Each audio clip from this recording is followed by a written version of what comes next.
अस्सलाम वालेकुम my dear students. आज हम चैप्टर 9 की एक्सरसाइज 9D स्टार्ट कर रहे हैं। इस एक्सरसाइज में हम स्पीड से रिलेटेड कॉन्सेप्ट्स को डिस्कस करेंगे और जो बेसिकली रियल लाइफ एग्जांपल है रेट्स की। हमने देखा था कि रेट्स के अंदर हम दो डिफरेंट काइंड ऑफ क्वांटिटीज को कंपेयर करते हैं। इसमें हम कुछ प्रॉब्लम्स को भी सॉल्व करेंगे जो जिसमें रेशोज, रेट्स और स्पीड इन्वॉल्व होंगी।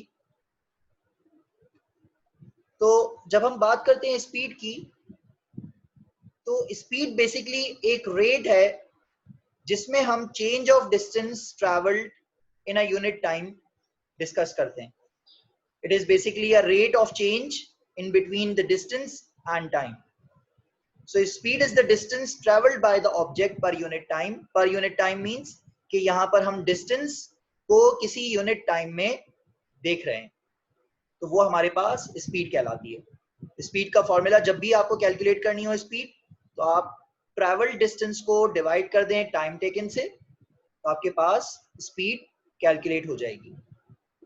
speed के डिफरेंट यूनिट्स हैं। Speed can be measured in meter per second. Speed can be measured in kilometers per hour. आप अगर अपनी कार के स्पीडोमीटर चेक करेंगे जो कि आपकी गाड़ी के डैशबोर्ड में लगा हुआ होता है, तो उस कार के अंदर आपको किलोमीटर्स पर आवर में स्पीड शो हो रही होगी। इसी तरह से मीटर्स पर मिनट में भी स्पीड को मेजर किया जा सकता है। सेंटीमीटर पर सेकंड में भी हम स्पीड को मेजर करते हैं। ये डिफरेंट यूनिट्स हैं स्पीड के।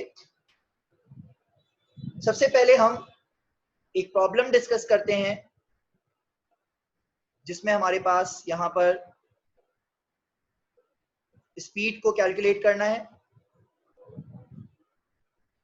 The distance from the southern tip of Singapore to Batam is 20 kilometers.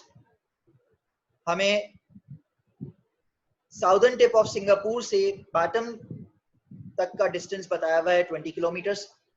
If a ferry starts on its journey from Singapore at 10:50 a.m. and reaches Batam at 11:30 a.m., calculate the speed of the ferry. In the first part, we have to calculate the speed of the ferry in kilometers per hour. यहाँ पर आप देख सकते हैं कि हमें departure time given है। Singapore से डिपार्ट फेरी ने किया 10:50 AM पर और अराइवल टाइम हमारे पास है 11:30 AM। सो हम ये टाइम यहाँ पर स्पीड कैलकुलेट करने के लिए यूज नहीं कर सकते, बल्कि हमें इस टाइम से जर्नी टाइम, ट्रैवलिंग टाइम हमें कैलकुलेट करना होगा कि जर्नी का अपना टाइम कितना था। So for journey time we have seen that 40 minutes is the journey time. अगर हम 11:30 में से 10:50 माइनस कर दें तो हमारे पास 40 मिनट्स का जर्नी टाइम आ जाएगा।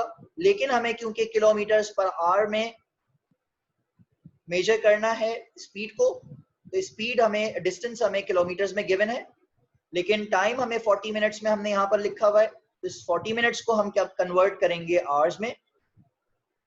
सो 40 मिनट्स, हर मिनट में आपके पास 60 हर 1 आवर में आपके पास 60 मिनट्स होते हैं। तो अगर आपको मिनट्स को आवर्स में कन्वर्ट करना है तो आप 60 से डिवाइड कर देंगे, because we are converting from the smaller unit to the bigger unit, so we have to divide by the relation. So 40 divided by 60 is 2/3 hours. So if we want to calculate the speed, the formula is distance upon time. The distance is given 20 divided by time. Time is given 2/3 hour. So if we want to calculate it, 20 divided by 2/3, हम directly fraction को divide नहीं कर सकते, तो हम division को multiplication में convert करके इस फ्रैक्शन को रेसिप्रोकेट कर देंगे। What is the meaning of reciprocate? हम रेसिप्रोकल फाइंड आउट करेंगे। 3 न्यूमरेटर में शिफ्ट हो जाएगा, 2 डिनोमिनेटर में कन्वर्ट हो जाएगा, तो ये बन जाएगा 20 मल्टीप्लाई बाय 3/2। यहाँ पर हम डिवाइड कर सकते हैं 2 को 3 से भी और 2 को 20 से भी। Any one division we have to do. तो मैं यहाँ पर 20 divided by 2 is 10, 10 multiplied by 3 is 30, 30 kilometre per our is the speed. Second part में हमें स्पीड को मेजर करना है मीटर पर सेकेंड के अंदर। तो हमारे पास दो ऑप्शन हैं। एक ऑप्शन तो ये है कि हम 30 किलोमीटर पर आवर को कन्वर्ट कर दें मीटर पर सेकेंड में। दूसरा ऑप्शन ये है कि किलोमीटर्स को पहले मीटर्स में कन्वर्ट करें। 20 kilometers, in 1 kilometer we have 1000 kilometers, so in 20 kilometers we have 20 multiplied by 1000 meters, so 20,000 meters आ गए। और फिर 40 मिनट्स को हम सेकेंड्स में कन्वर्ट कर देंगे। हमें पता है कि एक मिनट में 60 सेकेंड्स होते हैं, तो मिनट हमारे पास एक बड़ा यूनिट है और सेकेंड्स हमारे पास छोटा यूनिट है, तो हमें इस रिलेशन से मल्टीप्लाई करना होगा। 40 multiplied by 60 is equal to 2400 seconds. Now we have the distance in meters and the time is in seconds. So we can easily divide 20,000 by 2400. So we will get the answer 8.33 meter per second is the speed of the ferry. Exercise 9D का question number 1 भी कुछ इसी type का question है, जिसमें एक particle travel कर रहा है 24.6 किलोमीटर्स 30 मिनट्स के अंदर। यहाँ पर डिस्टेंस हमें किलोमीटर्स में गिवन है, टाइम हमें मिनट्स में गिवन है। हमें speed of the particle find out करनी है सबसे पहले पार्ट में किलोमीटर्स पर आवर में। तो हमें सबसे पहले देखना होगा कि डिस्टेंस क्या किलोमीटर्स में गिवन है, यस। मिनट्स क्या आवर्स में गिवन है, no. So we have to convert this 30 minutes into hours. तो मिनट्स को आवर्स में कन्वर्ट करने के लिए हम 60 से डिवाइड करते हैं। 30 divided by 60 is equal to 1/2 hour, and 1/2 hour means 0.5 hours. हम ये डेसिमल भी यूज कर सकते हैं और फ्रैक्शन भी यूज कर सकते हैं, कोई भी एक वैल्यू आप यूज कर सकते हैं। Now we can easily calculate the speed, which is equal to distance upon time. That is equal to 24.6 is the distance divided by 0.5. अगर हमें डेसिमल रिमूव करना हो तो हम multiply by 10 and divide by 10 कर सकते हैं, क्योंकि डेसिमल के बाद सिर्फ एक ही डिजिट लिखा हुआ है। So it will become 246 upon 5. If we will divide 246 upon 5, so we will get 49.2 kilometers per hour. Now we have the second part, in which we have to calculate the speed in meter per second. So we have to convert the kilometers in meters. We know that in 1 kilometer we have 1000 meters. So in 24.6 kilometers we will get 24.6 multiplied by 1000 meters. The answer will be 24,600 meters. For converting the unit of minutes into seconds, we have to multiply it by 60.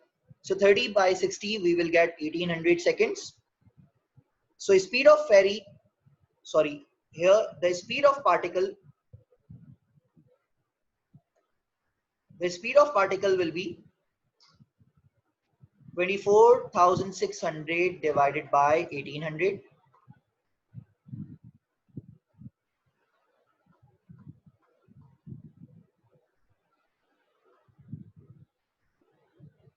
So speed of the particle will be 13.67 meter per second.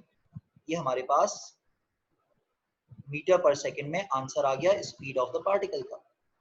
आपने देखा कि दोनों questions same थे, दोनों method same थे। Question number 2 के अंदर देखते हैं कि हमारे पास question number 2 is a high speed train travels at a speed of 200 kilometre per hour. This is the speed of a high speed train. If the train sets off from a station A at 12:24 and reaches station B at 14:12, find the distance between the two stations, giving your answers in meters. Okay, so here you can see that the departure time is given and the arrival time is given. For the formula of speed, we use the journey time. So we have to calculate the journey time. So from 12:24 till 14 hours and 12 minutes, we have 36 minutes plus 1 hour plus 12 minutes. So we have got 1 hour and 40 minutes. How I find it out? Exercise 9C में हमने detail में discuss किया है, मैं एक दफा फिर repeat कर देता हूं. हम journey time 12 hours and 24 minutes given है. सो अगर मैं इसमें 36 मिनट्स ऐड करूंगा तो ये राउंड ऑफ हो जाएगा, 13 आवर्स बन जाएगा. बट हमें 14 आवर्स तक मूव करना है, तो 14 आवर्स तक क्लॉक को सेट करने के लिए मुझे 1 आवर और ऐड करना होगा. फिर मुझे 14 आवर्स एंड 12 मिनट्स तक मूव करना है. सो मुझे 12 मिनट्स का और जर्नी ट्रैवल करना होगा. So the total time is 1 hour and 48 minutes. We can write this 1 hour and 48 minutes. 1 hour will always be written as the whole number. जो भी हमारे पास टाइम आवर में गिवन होता है वो होल नंबर में कन्वर्ट हो जाता है. और 48 मिनट्स को अगर हमें आवर्स में कन्वर्ट करना हो, because we can use these, we cannot use the two different units together. We have to make both of the units same. So this is 1 hour and we have to convert this minutes into hours. So we will divide this 48 by 60 because we know that in 1 hour we have 60 minutes. So for converting minutes into hours, we have to divide by 60. So this will become 48 upon 60. If we will simplify this fraction, we will get 4 upon 5 as an answer. So 1 hour will be the whole number and 48 upon 60 will be solved and become 4 upon 5. Now this is a mixed fraction. So we can convert this mixed fraction into improper one. So it will become 5 ones are 5 plus 4 is 9 upon 5 hour. Now the journey time is given in 9 upon 5 hours.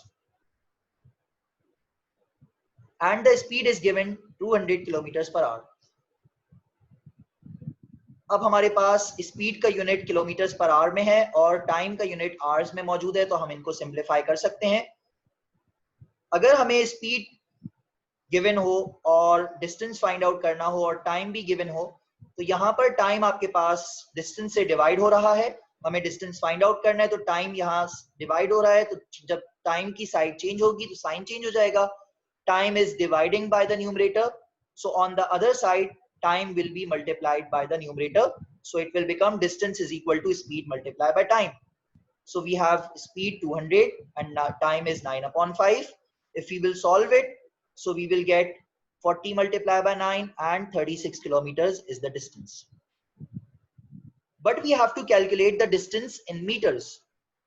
We know that in 1 kilometer we have 1000 meters. So in 36 kilometers we have 36 multiplied by 1000 meters. It means we have the distance traveled 36,000 meters. I hope बच्चों आपको ये question समझ में आ गए होंगे.